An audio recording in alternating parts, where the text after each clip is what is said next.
Guys, so we're taking a look now. This is going to be the wrap-up video for the MonoBlack post deck. Um, so how did I think it did? Well, I think it did well.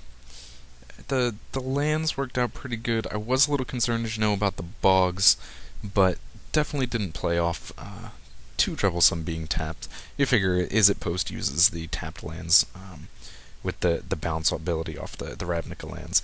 So those coming into play tapped wasn't such a big deal. Definitely did miss the ability not to replay Glimmer Posts more than once, but hey, there's nothing you can do about that. So, what changes might I make? The first thing I think I would get rid of is this Grim Harvest. You watch the example games, it only came up once, and when it did, it was bad. I mean, I misplayed on it, but I can't imagine. This deck is a little bit creature late, so I can't imagine where this would be that much more helpful. The thing is,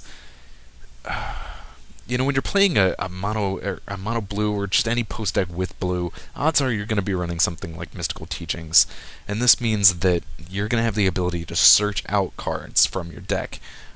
It's basically a tutor, so that works so much better to run a singleton card when you have options like Mystical Teachings, like I said. This deck does have a lot of card draw, even for the fact that it is not blue, but still, losing that tutor ability definitely makes this hurt more.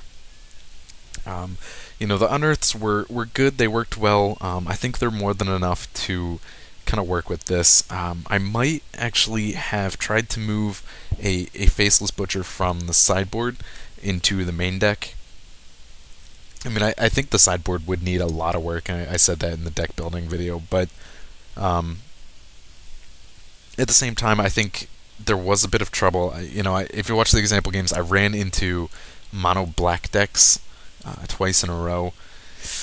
Definitely didn't help me out because you end up with these 5 dead cards, the 3 Spinning Darknesses, as well as the 2 Snuff Outs, and I tried to address that with the sideboard, but playing single games, it didn't help. So I might up the Faceless Butcher to a 4 of.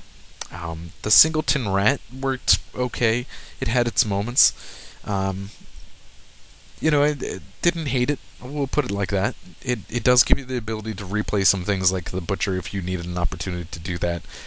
Maybe putting a second copy in the deck wouldn't be terrible if you really wanted to, because of the fact that you get some of these comes into play abilities. The one thing I did have a problem with was Essence Harvest, and this is not that it's something that I wouldn't include in the deck had I had to build it again.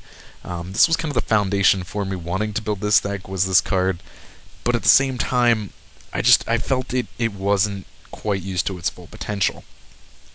Now, this is the card that target player loses X life and you gain X life, where X is the greatest power of creatures you control. So you run into this thing, and this is a great card when you have a Crusher or a Twisted Abomination. With the Abomination, it's doing 5 damage to your opponent, and you gain 5 life. With the Crusher, it's 8. Now, it's a good thing because, I feel the deck definitely needed extra life gain. We're using a lot of life to draw cards. You're okay with this as a black mage, and if you have to use Snuff Out for its 4 life cost, Glimmer Posts are great for life gain, but because we can't bounce them and use them multiple times, I think you really do need the extra life gain that Essence Harvest can provide.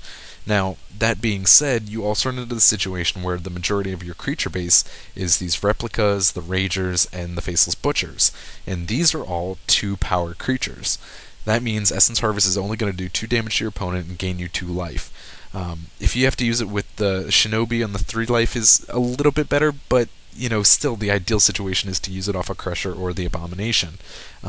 Maybe cutting it back to 2 cards wouldn't be so terrible, but I also feel like if I cut that back to 2, then I would be in a situation where I just wasn't drawing it at all, and I would be solely relying on these Glimmer Posts to gain life. And that could get a little hairy at times. The Spinning Darkness was brought in for that reason as well, but again, maybe I'm biased because I just played those games, and so I'm looking at it now and realizing that, this deck really does suck when you play Mono Black, but if you went to a competitive scene, you're not going to face very much in the way of Mono Black, so maybe it wouldn't be so bad.